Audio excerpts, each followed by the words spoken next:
ஓம் சூரிய பகவானே போற்றி போற்றி. ஓம் சூரிய பகவானே போற்றி போற்றி. என் அன்பு குழந்தையே, என் வார்த்தைகளை நீ அப்படியே கடைபிடித்து விட்டாய் என்றால் நிச்சயம் உன் உள்ளத்தில் மிகப்பெரிய அதிசயத்தை ஏற்படுத்தி கொடுக்க போகிறேன். நிச்சயம் நீ இந்த பதிவை கேட்கும் வரைக்கும் மௌனமாகவும் அமைதியாகவும் கேட்க வேண்டும். அப்படி கேட்டாதால் நிச்சயமாக உன்னுடைய இல்லத்தில் அதிசயத்தை நான் நிகழ்த்துவேன். நானே வந்து உனக்கு அனைத்து விஷயத்தையும் கொடுக்க போகிறேன். இதை சவாலாக சொல்கிறேன். இந்த பதிவானதை எப்படி கேட்க வேண்டும் என்று தெரியுமா?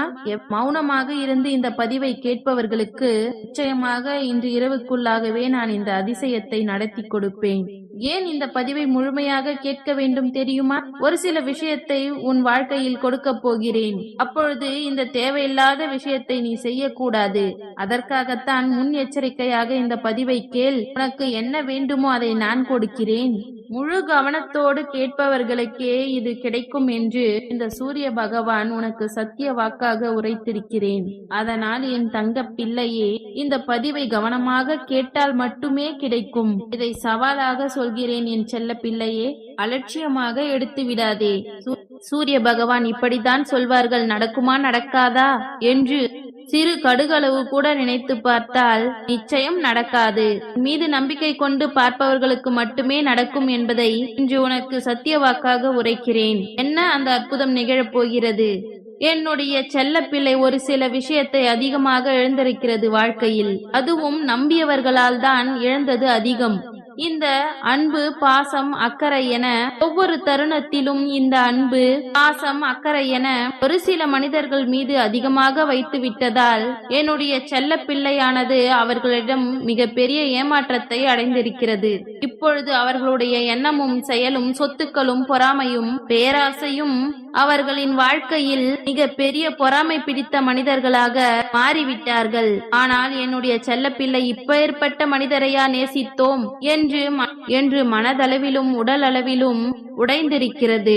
என்னுடைய செல்ல பிள்ளையே, உடையும் நிலை வந்தாலும் உடையக்கூடாது. காரணம் என்ன தெரியுமா? நீ உயரக்கூடிய நிலை வந்துவிட்டது. காரணம், இந்த சூரிய பகவான் உன் வாழ்க்கையில் வரப்போகிறேன். யாருமே இல்லை இந்த உலகத்தில். என்னை காப்பாற்றுவதற்கு ஒருவர் கூட வரவில்லையே, இங்கு ஒருவர் கூட எனக்கு இல்லையே என்று இப்படி மனம் குமரி அழும் பொழுது இந்த சூரிய பகவான் நான் கண்டிப்பாக வருவேன் என்று சத்திய வாக்காக உரைத்து கொண்டிருக்கிறேன். அதை நீ செவி கொடுத்து கேட்டுக் கொண்டிருக்கிறாய். என்னுடைய செல்ல பிள்ளையே, அழாதே. இப்பொழுது இந்த பதிவை நீ கேட்டுக் கொண்டிருக்கிறாய் அல்லவா? அதுதான் உன்னுடைய முதல் வெற்றி. இதை கேட்க வைத்தது என்னுடைய லீலைதான். இதை கேட்பவர்கள் அனைவருக்குமே வெற்றிக்கு மேல் வெற்றி வரப்போகிறது. ஒவ்வொரு விஷயத்திலும் மற்றவர்களை முழுமையாக நம்பி ஏமாந்தது போதும். இனிமேல் உனக்காக வாழ கற்றுக்கொள். உனக்காக சிறு சந்தோஷத்தை ஏற்படுத்திக் கொள். பிறகு மற்றவர்களை பார்க்கலாம். இப்பொழுது உனக்கு ஒரு விஷயத்தை நடத்தி கொடுக்க போகிறேன். அந்த விஷயமானது எதிர்பார்க்காத அளவிற்கு வெற்றியையும் செல்வத்தையும் சொத்துக்களையும் குவிக்க போகிறது. அந்த தருணத்தில் நீ என்ன செய்ய வேண்டும்? ஒரு சில உறவுகள் மீது நம்பிக்கை வைத்து அவர்கள் துரோகம் செய்திருக்கிறார்கள் அல்லவா? நீ எல்லாம் முன்னேறி விடுவாயா, நீ எல்லாம் வாழ்ந்து விடுவாயா என்று உன்னிடம் சவால் விட்டு சென்றிருக்கிறார்கள் அல்லவா? அந்த நபர்கள் எல்லாம் உன் முன்னேற்றத்தை கண்டு உன் வாழ்க்கையில் உயர்ந்து விட்டாய் என்று செய்திகளை கேட்டு மறுபடியும் உன் காலில் விழ வருவார்கள். எதற்காக தெரியுமா? உன் காலை வாரிவிட்டு உன்னை பள்ளத்தில் புதைத்து விட்டு அவளே அந்த வெற்றியை சந்தோஷமாக கொண்டாட வேண்டும். அதற்காகத்தான் வரப்போகிறார்கள். நான் ஏன் பதிவிற்கு முன்னால் சில விஷயங்களை செய்யக்கூடாது என்று சொன்னேன் அல்லவா? அது இதற்காகத்தான். இந்த முக்கியமானது என்னவென்றால், உன் முன்னேற்றத்தை தடுத்து நிறுத்தி அவர்கள் இதை கொண்டாட வேண்டும். அதனால் துரோகம் செய்தவர்கள் உன் வாழ்க்கையில், ஏமாற்றியவர்கள் உன் வாழ்க்கையில் எவராவது உன் முன்னேற்றத்தை பார்த்து உயர்ந்த நிலையை அடைந்தவுடன் வருகிறார்கள் என்றால் கண்டிப்பாக அவர்களை ஏற்றுக்கொள்ள கூடாது. கஷ்டமான நிலையில் உன்னை விட்டு சென்றாலும் விலகிச் சென்றாலும் வருகின்றார்கள் அல்லவா? அவர்களை கண்டிப்பாக ஏற்றுக்கொள். ஆனால் உனக்கு நான் உயர் நிலையை கொடுத்தவுடன், வெற்றியை கொடுத்தவுடன், அன்பு, பாசம் என பொய்யான உறவை நீ திரும்பவும் பெறக்கூடாது. இதுதான் மிக மிக முக்கியமான விஷயம். காரணம், உன் மீது அன்போ அக்கறையோ உன் மீது அவர்களுக்கு கிடையாது. பணத்தின் மீதும் சொத்தின் மீதும் ஆசை. அதற்கு நீ தேவைப்படுகிறாய். உன் கதையை எப்படி முடித்துவிட்டு எந்த பணத்தையும் எந்த வெற்றியையும் அனுபவிக்க அவர்கள் தயாராக இருக்கிறார்கள். அதனால் உன் காலடியில் விழுவதற்கோ கண்ணீர் விடுவதற்கோ அதீத வாய்ப்புகள் அதிகமாக இருக்கிறது. அதனால் தான் வெற்றி வரும் பொழுதே சில விஷயத்தை புரிந்து கொள்ள வேண்டும், தெரிந்து கொள்ள வேண்டும், யார் யார் எப்படி என்று அறிந்து கொள்ள வேண்டும் என்பதற்காகத்தான் இந்த கஷ்ட நிலை உனக்கு உருவாக்கப்பட்டிருக்கிறது. நீ அழுவதற்கோ கஷ்டப்படுவதற்கோ வாழ்க்கையை விரக்தி அடைவதற்கோ இந்த கஷ்டம் வரவில்லை என்பதை நீ புரிந்து கொள். உனக்கு புரிவதற்காகவே இந்த அப்பா உன்னிடம் பேசிக் கொண்டிருக்கிறேன். என்னுடைய செல்ல பிள்ளையே, உன்னுடைய வெற்றியில் யார் உன்னுடன் இருக்கிறார்கள் என்று நீ பார்க்காதே. உன்னுடைய கஷ்ட காலத்தில் யார் உனக்கு துணையாக இருந்தார்களோ அவர்களுக்கு உதவி செய். உன் வெற்றி அவர்களுக்கு மகிழ்ச்சியாக இருக்கும். ஆனால் துரோகம் செய்தவர்கள், ஏமாற்றுபவர்கள் எல்லாம் திரும்பவும் உன் வாழ்க்கையில் கட்டாயம் வருவார்கள். அவர்கள் பணத்திற்காக மட்டும்தான் வருகிறார்கள். அந்த சமயத்தில் சரியான முடிவை எடுக்க வேண்டும்.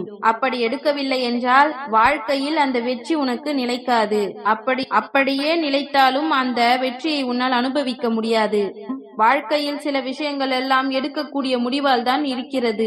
ஏமாற்றுபவர்களை ஏமாற்றிக் கொண்டே இருக்கலாம் என்று ஒரு சிலர் பழகும் பொழுது இந்த ஏமாற்றத்தால் எவ்வளவு இழந்திருக்கிறோம் என்று உஷாராக நீ இருக்க வேண்டும். அப்படி இருந்தால்தான் என்னுடைய செல்ல பிள்ளையானது வாழ்க்கையில் எந்த விஷயத்தையும் சாதித்து எந்த தடையாக இருந்தாலும் எப்படி கையாள வேண்டும் என்ற முறை என்னுடைய செல்ல பிள்ளைக்கு அறிந்துவிடும். அப்படி அறிந்துவிட்டால் இந்த உலகத்தில் உன்னை வெல்வதற்கு எவருமே கிடையாது. அப்படி உனக்கு கெடுதல் நினைக்கிறார்கள், கெட்ட விஷயத்தை செய்கிறார்கள் என்றால் உன் வாழ்க்கையில் அவர்கள் நிலைக்கவும் மாட்டார்கள். ஆனால் அதை நான் கண்டிப்பாக தடுத்து விடுவேன். இருந்தாலும் ஒரு கை தட்டினால் ஓசை எழும்பாது, இரு கை தட்டினால் தான் ஓசை எழும்பும். நான் சொல்வதை அப்படியே கடைபிடித்து நான் சொல்லக்கூடிய பாதையில் அப்படியே பயணித்தால் என்றால் உனக்கு வெற்றி கிடைக்கும்.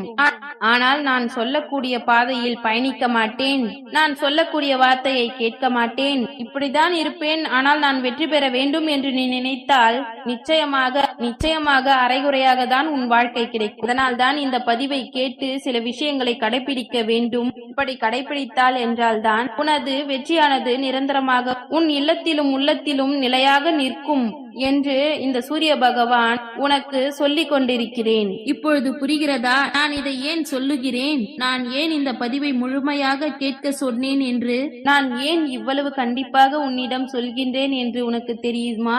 என் பிள்ளை, நான் சொல்லும் விஷயத்தை சரியாக புரிந்து கொண்டிருக்கிறதா? தவறாக புரிந்து கொண்டு தவறான விஷயத்தை செய்துவிடக் கூடாது, தடுமாறிவிடக் கூடாது என்று தங்க பிள்ளைக்கு தைரியத்தையும் சந்தோஷத்தையும் வெற்றியையும் மங்களத்தையும் மகிழ்ச்சியை கொடுப்பதற்காகத்தான் இந்த அப்பா உன் இல்லத்திலும் உள்ளத்திலும் நிறைந்திருக்கிறேன்.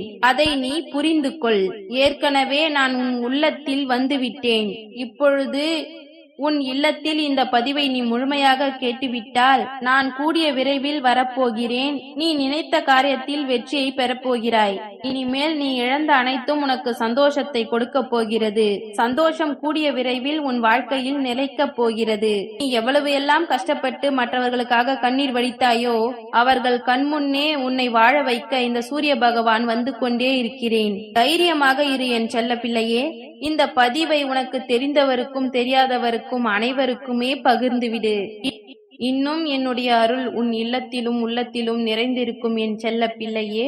ஓம் சூரிய பகவானே போற்றி போற்றி. ஓம் சூரிய பகவானே போற்றி போற்றி. நன்றி.